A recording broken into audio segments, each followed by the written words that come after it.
നമ്മൾ ഡെയിലി ലൈഫിൽ കമ്മ്യൂണിക്കേറ്റ് ചെയ്യുമ്പോൾ ചില കാര്യങ്ങൾ നമ്മൾ ചെയ്യണം എന്ന് പറയും, ചിലത് ചെയ്യരുത് എന്ന് പറയും. സോ ഇതുമായി റിലേറ്റഡ് കുറച്ച് സെറ്റ് ഓഫ് മലയാളം സെന്റൻസസ് ഞാനിവിടെ തന്നിട്ടുണ്ട്. ഇതെങ്ങനെ ഇംഗ്ലീഷിൽ പറയും എന്ന് നോക്കിയാലോ?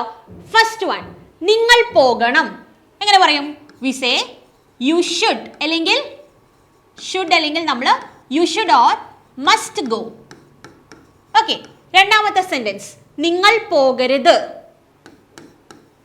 നമ്മൾ പറയും യു ഷുഡൻറ്റ്, അല്ലെങ്കിൽ mustn't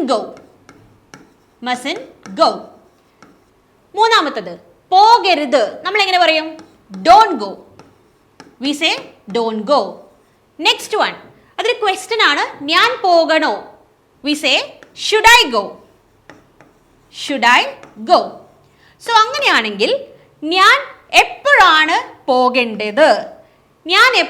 പോകേണ്ടത്? ഇതെങ്ങനെ ഇംഗ്ലീഷിൽ പറയും? ആൻസേഴ്സ് ജസ്റ്റ് ഒന്ന് കമന്റ് ചെയ്യുക. Thank you and follow for more videos.